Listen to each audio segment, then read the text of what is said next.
अब आज कोई हमें कोई गांव में रह रहा हो एक कच्चे से ढूंढ में मकान में, और उसको कोई कह दे चल तुझे चंडीगढ़ में 1000 गज का प्लाट और 500 एकड़ जमीन तेरे नाम कराता हूं, जय उसका यह सच्ची जचगी कि आदमी सच्चा है और इसके पास बहुत बड़ी प्रॉपर्टी है, ये दे सकता है, तो उस मकान ने कोई ना चाटे पड़ा रहेगा। गांव का हो चाहे 100 गज का भी, 1000 गज का हो, उसने छोड़ के वहां पहुंच जाएगा। तो जब आपका ये पक्का विश्वास हो जाएगा कि सचमुच एक ऐसा स्थान है, तो वो विश्वास कैसे होगा? प्रमाणों से होगा। प्रमाण कैसे होंगे? भगवान बतावे। फिर जिन संतों को हम सच्चा माने, जिनके आज गुणगान करते हैं, को महापुरुष थे, उन्होंने भगवान पाया, उन्होंने जाकर देखा और फिर आके बताया। फिर कसर कौन सी रहेगी? हमारी बुद्धि की कसर रहेगी, जो हम फिर भी नहीं समझ पाएंगे। तो जो प्रसंग चल रहा है, परमात्मा को परमात्मा सिद्ध करने के लिए परमेश्वर ने स्वयं ज्ञान दिया था कि मैं परमात्मा हूं, सारी सृष्टि का रचनहार हूं। लेकिन वो बात हमारे गले उतरी नहीं, क्योंकि हमने राम और श्री कृष्ण को तो भगवान मान रखा था, क्योंकि उन्होंने एक ने रावण को मार दिया था, एक ने कंस को, केसी को, चाणूर को, जरासंध को, इनको मार डाला था। इस कारण से वो हमारे हृदय में पक्के भगवान स्वीकार्य हो गए थे। और हम कबीर साहब को एक झोपड़ी में रहने वाले सिंपल मैन की तरह, हैंड टू माउथ, कति निर्धन व्यक्ति की तरह गुजर कर रहे थे और गरीबों में रह रहे थे। तो उसको भगवान आज से 700-500 वर्ष पहले, आज से 40 वर्ष पहले भी कोई नहीं मान सके था, और 30 वर्ष पहले भी नहीं मान सके था। क्योंकि जब तक हमारे पास ये प्रोजेक्टर और टीवी और सीडी डीवीडी नहीं बनी थी, तो हम कति असहाय थे, हम भगवान को आपके रूबरू नहीं कर सकते थे। तो परमात्मा ने पहले आपको शिक्षित किया, उसके बाद ये उपकरण दाता ने बनवाए हैं, ये कंप्यूटर, इंटरनेट सिस्टम, प्रोजेक्टर, ये जीव नहीं बना सकता, या भूल ना करना। पिछला इतिहास देख लो, सतयुग से लेकर आज तक लगभग 40 लाख वर्ष बीत गए। तो आज तक आप पिछला देखो, इस इतिहास 3 युगों में आप हिसाब लाकर देखो, तो कितने क्या सिस्टम था पहले, क्या बना रखा था हमने देखा। पशुओं का चारा काटने की मशीन नहीं बना पाए थे, हम हाथों से काटा करते न, उधर गड्ढा से था, फर्श से था।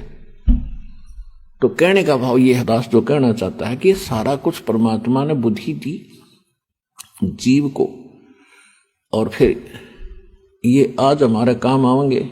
अब जो प्रसंग चल रहा है हम उसी पर आते हैं। आपको सृष्टि रचना सुनाई थी, और उस सृष्टि रचना में आपको प्रमाण भी दिखाए थे। तो परमात्मा धर्मदास जी को मिले थे मथुरा के अंदर, और वहां परमात्मा ने उनको सारा ज्ञान समझाया था। अब इस सारी सृष्टि रचना को सुनकर धर्मदास जी हक्का बक्का रह गया, और फिर क्या कहा कि भगवान आपने जो कथा सुनाई है, क्योंकि परमात्मा ने उनको केवल मौखिक कथा सुनाई थी सृष्टि रचना की, और दास ने आपको साथ साथ आज प्रमाण दिखाए हैं। लेकिन उस समय परमात्मा ने केवल एक कथा सुनाई थी, तो धर्मदास जी की यह बात गले ना उतरी कि परमात्मा आप जो ज्ञान बता रहे हो, आपके अतिरिक्त ये कथा आज तक किसी ने नहीं सुनाई। मैं भी 66-65 वर्ष का हो गया, बचपन से आस्था भगवान में है दाता। अब इस कथा को मैं कैसे मानूं कि यह सच्ची है? परमात्मा बोले भाई देखो, विश्वास तो आपने करना ही पड़ेगा। मैं बोला जी विश्वास तो कर लो, फिर कोई गवाह भी बने। अब विश्वास तो हम पहले उन पर भी कर रहे थे, अपने भूतपूर्व गुरुओं पे।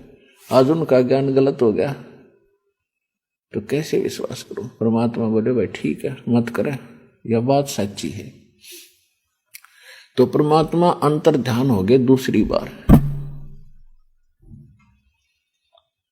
दूसरी बार जब अंतर ध्यान हुए, उसका कलेजा हिल गया, बहुत बुरी तरह रोने लग गया। धर्मदास जी कहा कि हे भगवान, मेरे से फिर गलती बन गई, क्योंकि हमारे अंदर ये अज्ञान इतना भर रखा है, इतना अज्ञान ठोक रखा है कि सच्चाई को आंखों देखकर भी मानने को दिल नहीं करता। हम उन भगवानों में और उन तीर्थ स्थानों में और उन नकली नामों में हम इतने रच गए कि वहां से हटना हमारे लिए मुश्किल हो गया। और वहां से हटे बिना अब टूटी नौका से निकलकर और सही नौका में नहीं बैठोगे तो जान कैसे बचेगी। पहले वाली हमारी नौका डुबोने वाली थी, परमात्मा ने जो साथ में बढ़िया नौका खड़ी कर दी, तो अब इसमें विलंब जो करेगा या तो वो नसेम होगा या महामूर्ख होगा। जब साथ में ओके नौका खड़ी है और वो दिखा दिया दे पानी भर रहा है इसमें, ये डूबोगे तो, और फिर भी कोई नहीं मानता है तो नशे में है या अज्ञानी है या अहंकारी प्राणी है। अहंकारी लोग भी जानबूझ के डूबया करें। तो धर्मदास वहां से चिंतित हो गया कि हे भगवान, अब क्या बनेगी। अब तो मैंने दूसरी बार इनके साथ चीटिंग कर दी, दूसरी बार परमात्मा के साथ मैंने अभद्र व्यवहार कर दिया, और अब तो ये कतई नहीं मिलने मेरे को। नरमात्मा का जो प्राणी होता है वही भगवान की तरफ अग्रसर होता है। घनी नरमात्मा के थे धर्मदास जी। अब उसने दूर तक हिसाब ला लिया कि मैंने तो नाश कर दिया, अब ये मिले नहीं। और सारी चलो सृष्टि रचना मेरा ना समझ में आई, वह मेरी त्रुटि थी, लेकिन बाकी ज्ञान तो सारा सच्चा बताया था जो पहले दिन डिस्कस हुई थी। अब यहाँ थोड़ी सी अमृत वाणी सूक्ष्म वेद से सुनाते हैं आपको, क्योंकि परमात्मा की वाणी के अंदर एक विशेष आकर्षण होता है। और ये वाणी जो है, ये वो वाणी है जो परमात्मा ने कबीर सागर में लिखी है, दास ने आपको सुनाई है। अब इसको नए सिरे से सुनाएंगे आपको, क्योंकि भक्त नए भी आते हैं। ये तो एक सामूहिक सत्संग स्थल है, ये समझ लो कि इसमें पहली कक्षा के बच्चों को भी पढ़ाया जाता है, द्वितीय, 5वीं, 8वीं, 10वीं, BA, MA, PhD तक के बच्चों को सामूहिक ही लेक्चर दिए जाते हैं। ये एक सत्संग ऐसा स्थल है। अब जैसे आपको सत्संग में बहुत बार सुनाया है कि आदरणीय गरीबदास साहिब जी को परमात्मा सचखंड लेकर गए सतलोक में, फिर वहां से वापस छोड़ा था। और परमात्मा ने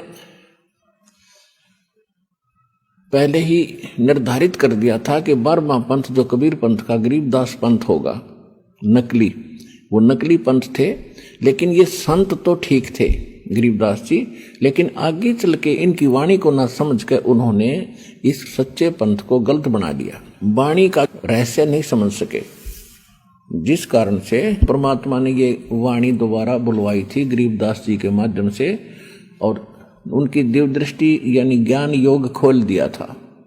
ज्ञान योग खुल जाने के बाद प्राणी पहले का, भविष्य में होने वाला और वर्तमान का सारा कुछ जानकार हो जाता है। जैसे तुलसीदास जी ने लाखों वर्ष पहले घटी हुई घटना रामायण, श्री राम की लीला, अपनी वाणी में, अपने शब्दों में, अपनी भाषा में ज्यों की त्यों चित्रार्थ कर दी, क्योंकि उनका ज्ञान योग खुल गया था, यानी दिव्य दृष्टि खुल गई थी।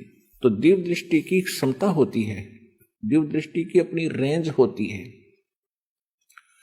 दिव्य दृष्टि समझो एक दूरबीन होती है, दूरदर्शी। एक तो 1 किलोमीटर तक देख सकती है, 1000 किलोमीटर तक आसमान तक देख लेती है, ग्रहों तक की भी खोज यहां बैठी कर लेती है। तो उन दिव्य दृष्टि में यानी दूरबीन में अंतर होता है। इसी प्रकार इन संतों की दिव्य दृष्टि के अंदर अंतर होता है। तो गरीबदास जी को जो प्राप्त थी दूरबीन यानी दिव्य दृष्टि, वो बहुत ज्यादा अक्षमता की थी। तो गरीबदास जी ने जो परमात्मा के साथ जो घटना हुई थी धर्मदास की, और परमात्मा की जो बातें हुई थी, वो उस अमृतवाणी में उसी दिव्य दृष्टि से देखकर लिखी है, जैसे तुलसीदास जी ने रामायण में चित्रार्थ की है। और उसको हम सत्य मानते हैं और ये भी सत्य ही है।